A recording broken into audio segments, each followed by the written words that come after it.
Hello y'all on YouTube, this is Rob with Rob's Nerdy Knives. Today I wanted to do a really quick review of a knife that I got in, and it actually was a giveaway knife, but I wanted to review this because it's a pretty awesome little knife.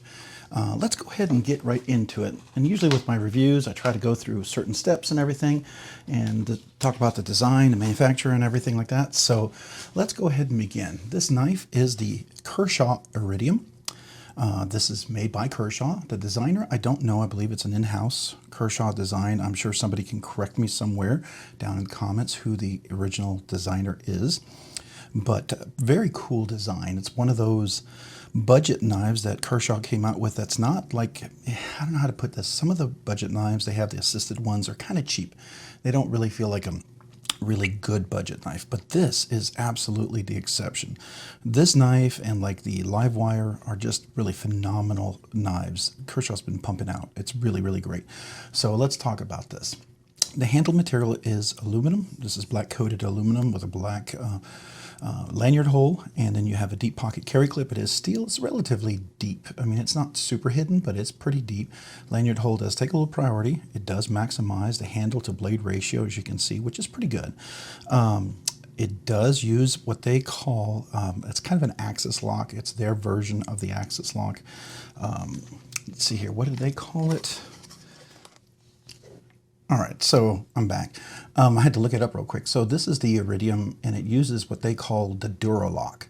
So it is an axis type lock. They call it crossbar lock, if you will. That's more of a generic term a lot of people use, the crossbar lock. And it is their version of it. And it has thumb studs for deployment, beautiful blade shape, nice satin finish. Beautiful swedge on top for beautiful cutting. This axis is locked in there, solid, no blade rock whatsoever. And the drop shuttiness is ridiculous. Beautiful cage ceramic ball bearings. Looks like it is a captive pivot, wonderfully put in there. T6 screws here, a T8 screw here. Thumb studs works really well, and the axis lock works really well. So you can use the axis lock to flip it open if you want, or you can use the thumb studs. And the thumb studs work really beautiful, left and right-handed. And it is left and right carry, so lefties rejoice. You can swap the deep pocket carry clip over to the left-handed side, so that makes it really ambidextrous and very, very nice. So again, black coated aluminum scales, and let's look. There's not really any, well, there's steel liners on the inside, so I'm sure it's milled out. I didn't take this knife apart, but steel liners, which is important for the axis lock or the Duralock because it has the Omega springs on there. You want to keep those contained in there. The steel type is D2. It is a budget steel, but you know, for as well as this knife is made, I mean, yeah, I wish it was 14C28, Nitro V, something a little bit better, but I mean, come on, this is just so wonderfully done. I know it could be cheaper. I know other people probably do it cheaper, but this is really, really well done. And sometimes they don't do it this well. And that's the thing. This is done really, really well. So the Duralock works fantastically. All right, so blade steel D2, like I said, satin finished on there, really, really wonderful. Looks like it's a little stone washed finish, and then you have a little, you know, counter brushed satin finish here, and then another one here, which is really nice. Edge is super sharp, beautiful. I would call this probably a spear point. It looks like it's perfectly comes together like a spear point. I don't know if everybody else would call it a spear point, but that's what it looks like to me. So that's cool. I like it. I like it a lot. Nice thin edge, so it's a beautiful slicer, comes to a nice thin edge. I mean, it's not super, super thin, right? It's not, you're not talking like a rosy or anything, but it is great. It's going to be a very useful knife. It's going to be a hard use knife, I think, especially the way it locks in there and works really well. So the opening and closing, the axis lock we already talked about, it's wonderful. The knife closes just beautifully, just glides shut. It's wonderful. The lock type, we talked about the Duralock. So all that is just really, really great for a budget knife. I can't speak well enough about it. All right, so let's go ahead and do a little measurement. All right, so this knife comes in at 3.36 ounces, which is not bad at all. 3.36 ounces is really, really good. I think that's outstanding. And let's do a little measurement on the overall blade length. So we're looking at a knife here that overall is right exactly at 8 inches. So it's a full-size knife. Going to the blade stock thickness, we're right at exactly 3.5 inches. And the handle If you do the choke up position right there, you're probably, I'm going to say 3.75 inches, maybe 3 and I don't know, 7/8 or whatever. But if you can choke up here, and there's some jimping there to keep you from moving. So I think, you know, you could consider this part of the handle here with a choke up. Gives you about 4.5 inches. So larger hands could really use that. Cutting length overall, we're looking at, get to the very tip to here, we're looking at just under 3.5 inches. We're probably at, I want to say 3 and 7/16, maybe. Yeah, 3 and 7/16. So it's pretty good size blade for what you're getting here. I think that's really cool. Let's go ahead and do the blade stock thickness real quick.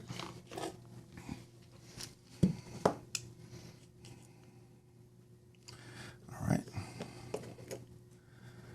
So we're at 110 thousandths of an inch, so 0.11 inches.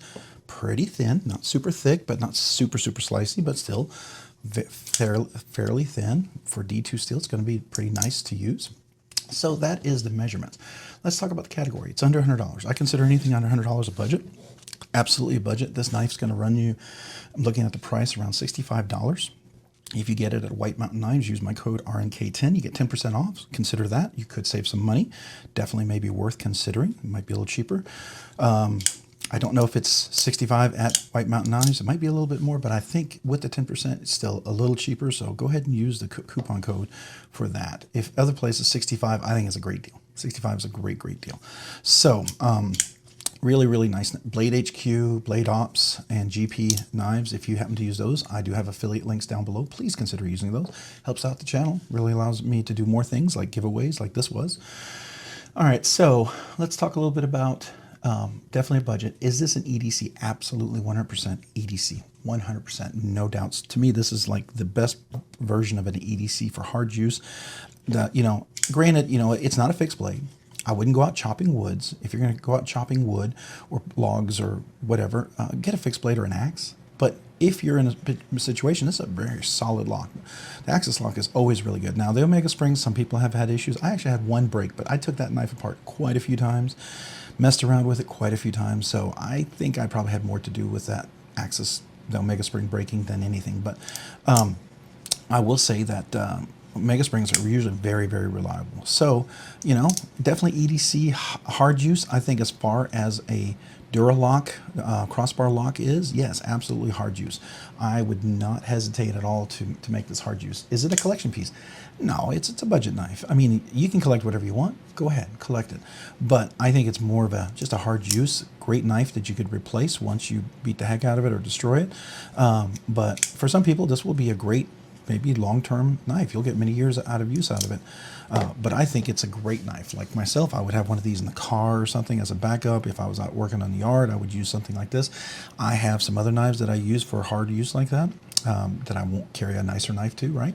So definitely that. Ergonomics and feel. I think ergonomics and feel great. Everything is chamfered all the way around. Really well done. Chamfered here, no sharp edges. You can grip up. I can do the squeeze test. This is nice and rounded. It's not pokey anywhere, all rounded around.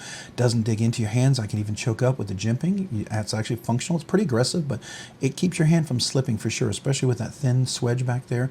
So you can choke up and, you know, do that. You can do the pinch grip all day long, right? A little, you know, shout out to Tri-State EDC, but anyways, you can do that. I think the design is very comfortable. And notice I have large hands, and large hands, I have plenty of room here for extra large, probably even double extra large. And if you choke up, I mean, triple extra large hands easily could use this knife very well. So I think that is really wonderful as far as that. Lanyard hole, I don't care for it. At least it's rounded and it's not sharp. The one thing there's a knife company, Giant Mouse, that I want to love their designs, but every time they have a pocket clip, it's sharp and pokey, and it always digs in my hand right here. And every time I try it, I say, well, they've got to fix it. No, it digs in, and I end up getting a blister because I like to fidget with my knives. And if I can't hold it here and fidget, and then after a while that pokiness is going to cause a blister or, you know, be uncomfortable, kind of done, right? I don't like that. They did this well. Really nicely chamfered, rounded all the way. You know, you don't necessarily have to round the corner, but they chamfered everything, and it's smooth, and it's soft, and it's not digging in. That is absolutely wonderful, right? So I think that's great. The thumb studs, nicely volcano, easy access. You know, they're not super tight. You can go in there, follow the track of the cutout here, and it works really well. Left and right-handed, easy to reverse flick as well. Both left and right-handed. I think that's wonderful, wonderful. So the opening and closing design and the design overall, I think, is really great. You have a nice place to have your finger lying here to choke up. You can put your finger there. This keep you from sliding up with the jimping here. I mean, you really can do that. Now, when you cut in the blade, the thumb stud is almost completely out, but it's still sort of in the track. So keep that in mind if you're cutting something tight. You can do a push cut like this. You could do a pull cut like this if you're getting cardboard, leather, plastic, cutting something heavy duty, which I think this would work well because it's got a beautiful swedge on top. That's going to allow you to navigate through those cuts. That's the whole point of a swedge. It allows you to turn so the back part of it's not pushing against the way you want to turn this way. When this goes this way, because it's angled, it's going to not force back, so that when you're trying to turn, there's a resistance pushing you back from allowing you to turn. And it's pushing the knife back. The swedge allows you to kind of get that angle to go in there, which is really nice. I like that. I like that on a functional EDC like this. So, a fidget factor. Well, it is thumb stud. It is what I call an axis lock, able lock, Duralock, whatever you want to call it, crossbar lock. It has the thumb studs, and the thumb studs work really well, both left and right. Now, I can't do the middle finger flick. That's fine. I don't care. But you do have the Duralock where you can, flick it open like that, and that works really well. So you have some fidgety goodness, and I think it does it really, really, really well. This is not just okay, it's really good. Okay, so I am definitely going to give this one, as far as the fidgety goodness, as far as the fidget factor, this is going to get a 5. Maybe a 6. I'm going to give it a 6. This is going to give it a 6 because of all that. So what I have two factors. Fidget factor means how much can you fidget? How fun is it to fidget? And this definitely gives me a 6. I like this fidget goodness, and it does that. So I think that's outstanding. But the fidgety goodness out of that 6, how well does it do out of that 6? 100%. This is 100%. For a budget knife, this is a banger. You're going to know my overall final thoughts here by how I'm talking about this. It's absolutely 100% out of that 6 out of 10. It does the 6 100% great. So it's an A+ score. Absolutely fantastic. So my overall final thoughts and recommended. Absolutely 100% recommend it. This is a great budget knife. This is a knife I will consider for gifts. I will probably get more for giveaways if I can. I'm hoping Kershaw at some point, maybe the channel will grow and they'll consider giving us some of these, or maybe some of the knife retailers will give us one of these. Maybe they come out with some new variants that they're trying to push and sell, and they'll pass one along to the channel and we can do it as a giveaway. It's definitely going to be a knife that I'm going to get as a gift, probably giveaways or something like that. I hope they don't stop producing. This is the kind of stuff Kershaw needs to do. This, the live wire, and some of the other stuff, the new launches and all those other ones, they're just really stepping up. I'm very impressed. Very, very, very impressed. This is the kind of stuff you want to see, and which is ironic because, you want to see Kershaw do well. It feels like all the good stuff that ZT was doing, they all went over to Kershaw, which is great. But you kind of feel like ZT's kind of been left behind. So I'm hoping some of this goodness that's happening with Kershaw flows back to the ZT line, because I miss that. ZT used to be just had some fantastic designs. But this is great. And if this is the seed that they're planting, maybe to expand Kershaw and then maybe to, improve Kershaw, I feel like it's going to flow over to ZT at some point. Maybe, a year or two down the road, but I'm excited. So there you go. My overall thoughts is absolutely recommend. It's going to be a recommended knife. It's going to be a recommended budget knife. I don't think you can go wrong getting one of these. Highly recommend you look at this. I don't think you'll be disappointed. Now, if you don't like an axis lock, Duralock, crossbar lock, you're not going to like it. But if you do like them, this is an exceptional crossbar lock. This is up there. The fidgety goodness with this is up there with my Benchmate. And I have a beautiful, smooth Benchmate. It is right up there, okay? And the other thing is, I'll just compare it real quick, just so you can see the comparison in size. Let me pull out my Benchmate real quick. Just so you can see, one thing that's a benefit about this is,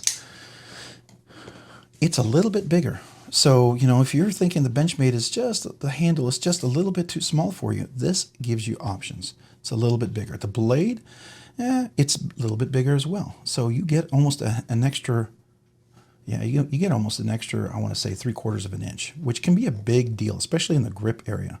Because if you're looking here, it's about the same if you do that. But with the choke up position, absolutely get some extra position. And my Benchmate action is beautiful. This one, like this out of the box. I didn't have to tune it. It was perfect right away. This, I had to take apart, clean it, you know, and tune it. And then it became perfect. But this one, right out of the box. So that's the benefit of something like this that's executed well. So that's my recommendation. Definitely think a big thumbs up on it. So, hey, if you found my content fun, interesting, worthwhile, entertaining, or informative, would you please consider hitting the like button down below? If you've already hit that like button, would you please consider hitting the subscribe button? Subscribing and liking my channel, the videos, content really helps out the channel, allows the channel to grow, allows me to produce more content, do more things, ultimately more things for you guys. So I very much appreciate that. Thank you very much. And, you know, I want to say thank you to all my channel members as well. I appreciate you guys. And if you haven't considered, maybe consider being a channel member. I would very much appreciate that. That does really help out the channel a lot as well. And if you haven't already, maybe consider hitting the notification button so you can be notified of future content down below. And also check me out over on Instagram at robs_nerdy_knives. Again, that's on Instagram at robs_nerdy_knives. Thanks so much for watching today. Have a great day and a great week. Bye.